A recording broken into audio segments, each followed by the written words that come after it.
Ikigai es un concepto japonés que significa literalmente razón de vivir o razón de ser. Está compuesto por las palabras Iki, que significa vida, y Gai, mérito o valor. Y se refiere a aquello que hace que la vida valga la pena ser vivida, la motivación que nos impulsa a levantarnos cada mañana.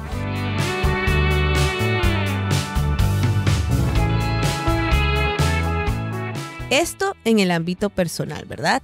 Pero ¿qué tal si aplicamos este concepto al entorno empresarial en un escenario cada vez más competitivo, donde muchas organizaciones se replantean día a día el propósito más allá de las utilidades? Pues bien, aquí es donde entraría este concepto, el Ikigai empresarial, un enfoque que busca alinear la misión de la empresa con el bienestar de las personas, el impacto en la sociedad y la sostenibilidad del negocio. Por eso hoy en Hablemos de Negocios con Johnny Fayad, nuestro experto en liderazgo empresarial, abordaremos cómo él ha adaptado e integrado el Ikigai como una brújula para tomar decisiones, para la innovación con sentido y el liderazgo con propósito. ¿Cómo estás, Johnny? Bienvenido. Muchas gracias, Lina. Muy bien, estoy muy bien, muy contento y emocionado también. Bueno, con Johnny, por fuera de micrófonos, cuando no estamos al aire, estamos hablando de la vida, de los libros, de las enseñanzas, y con cierta frecuencia Johnny habla del Ikigai. Él siempre me pregunta: Lina, ¿has escuchado el Ikigai? Como si no me lo hubiera preguntado nunca. ¿Por qué te gusta tanto esta filosofía de vida? Empecemos por ahí. Gracias. Es que, Lina, la primera vez un amigo me compartió el concepto de Ikigai en un gráfico que son como unas elipses que se intercalan, en donde en el centro está el propósito y el resto están los aspectos de la vida que te dan sentido. A partir de allí empecé a escuchar un tipo que se llama Francesc Miralles, que es el autor del libro, conjuntamente con otra persona que se llama Héctor García, ambos españoles. Y eso fue producto de mi interés por la longevidad, o sea, porque efectivamente hay personas que viven más años en zonas alrededor del mundo. Y empecé a leer un libro también que se llama Zonas Azules y de ahí salté al Ikigai. Documental. Ok. Pensé que el documental también. De las zonas azules. Perfecto, al documental el documental se llama Vivir 100 años. Y después dije, hombre, voy a leer Ikigai porque escuchaba mucho a Francesc Miralles y eso me ha parecido que esa investigación que ellos hicieron efectivamente fue bien revolucionaria en el mundo porque es un libro récord en ventas, una cosa increíble. Y cuando te pones a ver cuál es la razón de la longevidad, hay muchas, pero una de esas es ese concepto de Ikigai. Ellos dicen, hey, vale la pena vivir por un propósito que yo tenga. Y los propósitos son variados en la vida dependiendo del momento en el que tú estás viviendo. Pero para estas personas en la isla de Okinawa, un propósito puede ser aprender a cocinar, por ejemplo. Y con el propósito de promover las reuniones que promueven permanentemente y llevan la comida que ellos hacen a las reuniones sociales que tienen. Entonces, el concepto de reunirse con los amigos, el concepto de crear una cultura de colaboración y alianza dentro de su comarca, el concepto de que tú sabes que él sabe que lo vas a ayudar si lo necesita. Ese concepto me pareció tan espectacular. Y yo dije, hombre, esto de verdad que vale la pena uno mirar en las culturas organizacionales cómo pudiera ser un parangón. ¿En qué momento decides hacer el clic? Yo hago el clic luego de escuchar un podcast de Francesc Miralles que se llama Ojalá lo hubiera sabido antes, en donde él con dos coproductores del podcast hablan del Ikigai en varias ocasiones. Y en la última ocasión, Miralles hace una analogía con respecto a que no podemos olvidar que el Ikigai también es útil para los niños. Entonces alguien le dice, ¿y para qué más? Y él dice, bueno, también para las empresas. Y digo, ve, perfecto. Hay un Ikigai empresarial. Claro. Bueno, antes de pasar a comprender el Ikigai empresarial, ¿cómo puede uno en la vida encontrar su ikigai, su propósito? Desde tu lógica, ¿no? Porque habrá muchas maneras también de hacerlo, pero... Esa es una súper pregunta. El mismo Miralles dice, mira, hay gente que tiene una tremenda suerte en la vida que saben qué van a hacer desde muy temprano. Ejemplo, los que son apasionados por un deporte, los que son apasionados por la medicina, por la arquitectura, por la administración, esas personas tienen como mucha claridad desde pequeños. Eso es una cosa bastante espectacular. Pero la gran mayoría de la humanidad está con ausencia de propósito claro. Entonces, entramos en esa categoría que llamamos exploradores del propósito. ¿Y en qué momento lo descubres? En el momento en que ya tú empiezas a decir que no a algunas cosas que no te gustan y empiezas a ir perfilando aquello que te gusta y dices, mira, definitivamente yo soy bueno para esto y me gusta lo que hago. En ese momento descubres el propósito. Entonces, el ser explorador lo que te permite en positivo es ver que el propósito puede ir cambiando en la medida que tú vas cambiando la edad, las experiencias de la vida.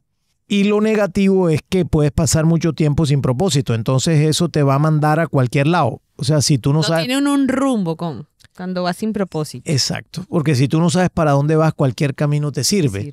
Entonces hay gente que va hoy día... hace podcast, mañana hace kitesurf y mañana o pasado mañana le gusta la arquitectura. Entonces tú dices, no joda, pero estos tipos, ¿por dónde van? O estas mujeres, ¿qué quieren de la vida? Ese es el tipo de reflexión a nivel, por supuesto, de la vida, pero también empresarial. Y es que las compañías deben encontrar su ikigai. Y en ese orden, ya hablando del ikigai empresarial, ¿qué retos, Johnny, enfrenta una organización cuando decide buscar su propósito más allá de la rentabilidad? Fíjate, los números son los números en tanto que los resultados son una consecuencia de lo que la compañía hace. Pero en esencia, lo que la compañía hace está cubierto por unos valores, por una forma de ejecutar el negocio, por una manera de comportarse al interior de la organización y de cara al cliente. Si las personas en la compañía saben para dónde va la empresa claramente, su comportamiento va a ser orientado hacia allá. Pero además, si hay una cultura de colaboración y alianza mutua, que ese es uno de los retos más grandes, las compañías van a mantenerse firmes en el mercado.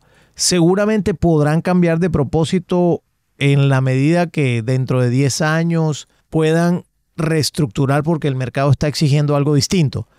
Pero la reestructuración lo que va a hacer es que lo cambias el propósito y vuelves a alinear a la gente. Lo difícil hoy, y porque es un reto tan grande, es, uno, hay muchas compañías pequeñas, medianas y grandes que no conocen su propósito real. Y segundo, no existen culturas de manera frecuente de colaboración y alianza al interior de las organizaciones. Cuando dices no conocen su propósito real, ¿te refieres a la misión? Es decir, no tienen muy clara la misión o no la reflejan en sus operaciones, en la cultura organizacional. Correcto. Yo siempre... Porque digamos que una empresa pues puede confundir ese propósito con vender más cierto producto o mejorar cierto servicio. ¿Eso sería, no sería el propósito? Sí. ¿O cómo sería la diferencia ahí?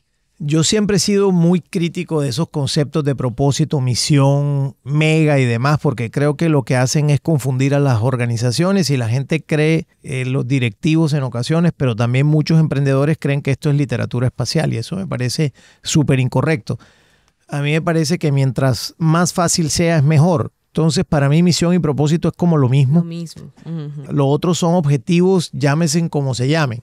Pero hacia dónde va un propósito o hacia dónde iría una misión, que me gusta llamarla propósito, hacia un valor superior de nivel de servicio para la humanidad. Es decir, si yo vendo celulares, yo voy a tener objetivos para vender celulares. Pero yo puedo fijar un propósito mucho más superior y puedo decir, mi objetivo es que las personas a través de la comunicación puedan sentirse cerca de sus seres queridos. Si ese es el propósito, por ejemplo, seguramente toda mi orientación comercial va a ir en ese sentido y los objetivos le van a pegar a ese propósito. Pero además, en la cultura organizacional, al interior de la compañía, cómo vivimos ese propósito, ese Ikigai, es muy interesante.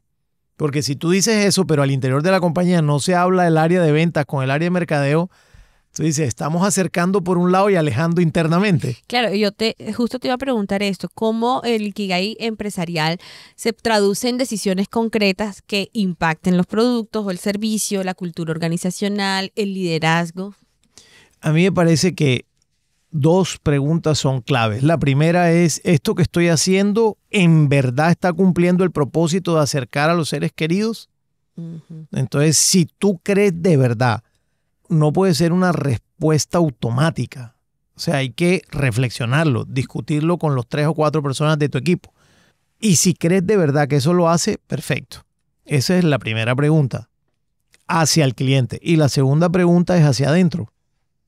Independientemente del orden, hay que hacerse las dos preguntas. Es, ¿en verdad nosotros aquí en la compañía estamos acercándonos mutuamente como personas que nos queremos al interior de la compañía? Así sea por interés de que me vaya bien a mí, me acerco al otro.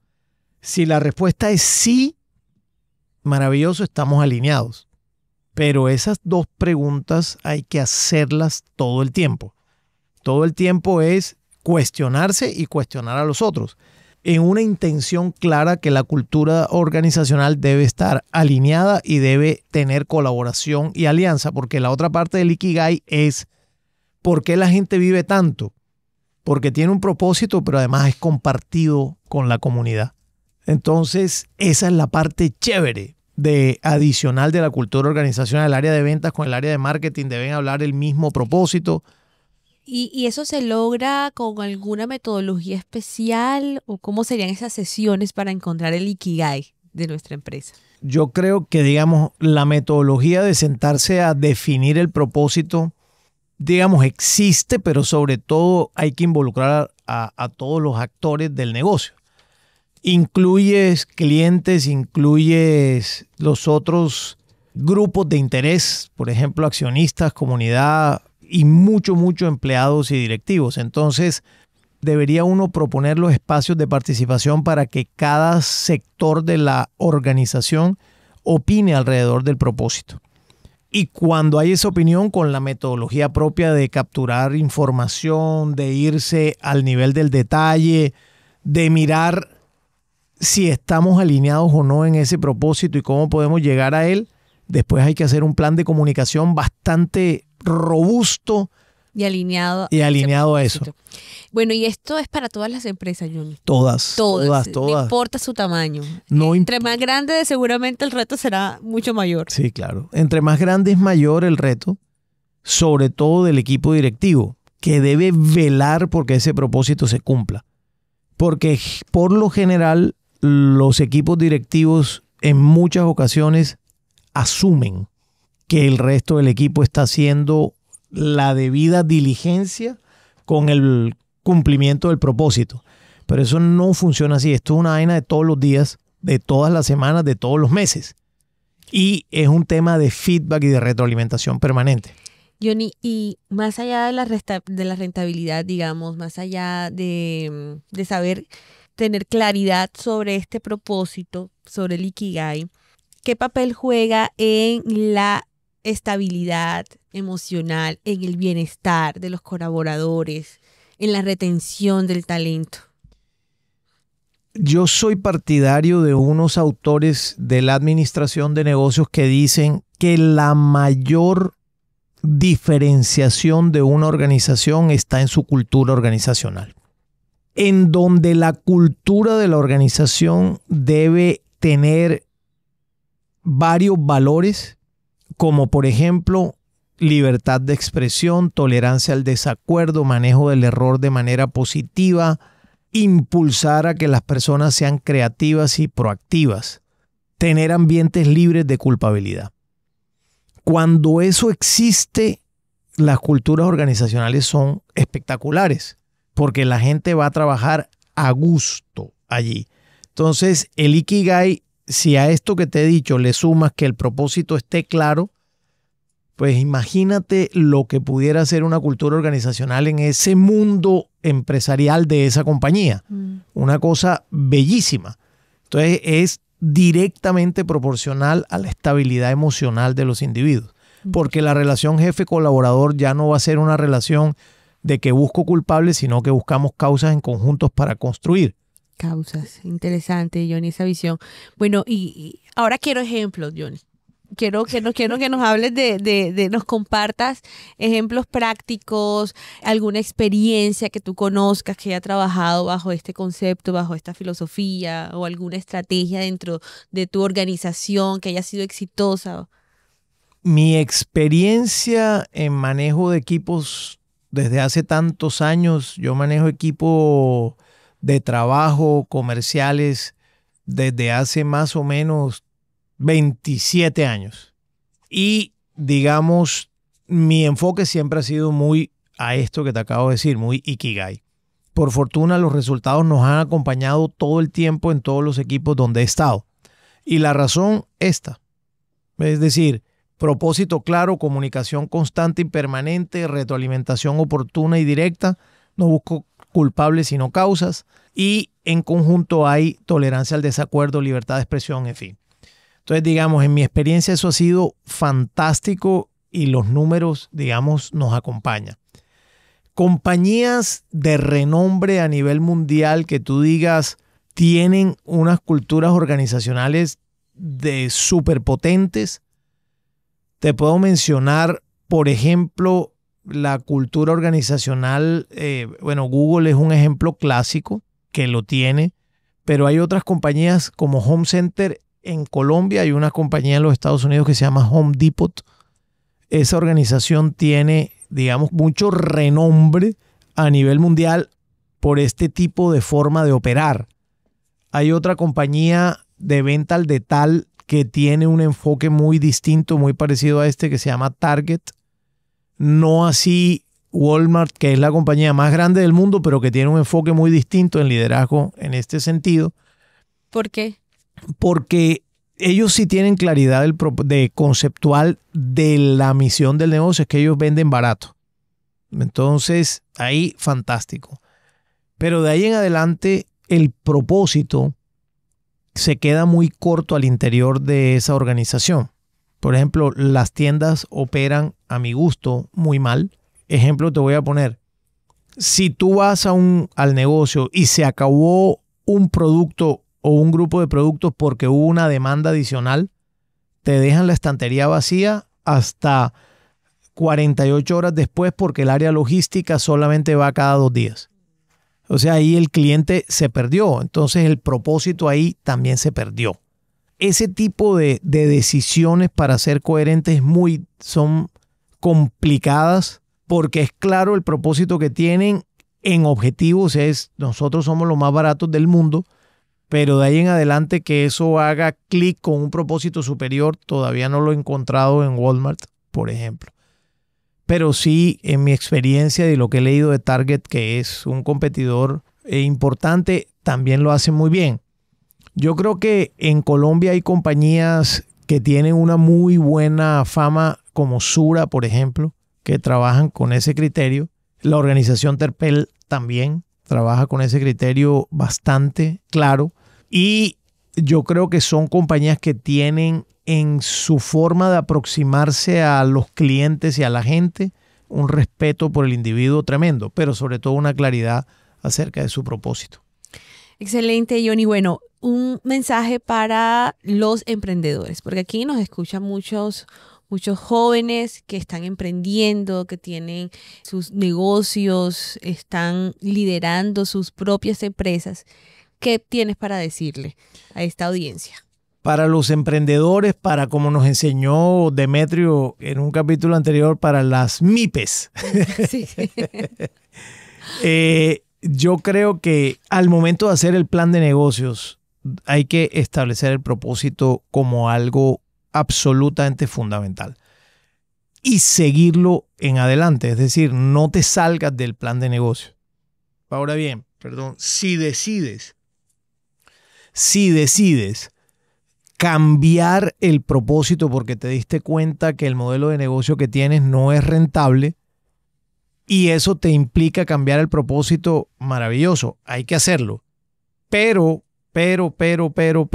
hay que mantenerse una vez lo cambias. Es decir, sé terco en eso. Hay que ser obstinado en el tema del propósito porque de lo contrario el desenfoque te va a ganar. Esa es mi sugerencia. Y bueno, ¿y cómo aplica el señor Johnny Fayad el Ikigai en su vida? Yo tengo propósitos claros. Yo, por ejemplo, tengo un propósito que digo que yo contribuyo con mi liderazgo a formar mejores personas para que formen mejores organizaciones. Ese es mi propósito superior. Y por lo tanto lo aplico en mi familia igual en el ámbito de la familia con mis hijos y con mi esposa también. Y mi objetivo es servir a través de la enseñanza. Ese es mi propósito, digamos, todavía más arriba. Entonces yo aplico eso permanentemente y bueno, Y Hablemos de Negocios es una acción de ese objetivo. Total. Hablemos de Negocios es una acción de ese objetivo. Total. Y si algún día voy a dar una conferencia, la tengo que hacer dentro de ese propósito. Claro que sí. Bueno, muchísimas gracias, Johnny, nuevamente por compartir tu conocimiento. Qué bonito esto. A mí me encanta todo el que llega aquí porque tiene esa vocación de servir, de compartir lo que hace, de compartir las experiencias para que otra persona que escuche le pueda servir. Gracias. Así es. Gracias a ti, Lina, por tu interés genuino con esas preguntas tan buenas que haces.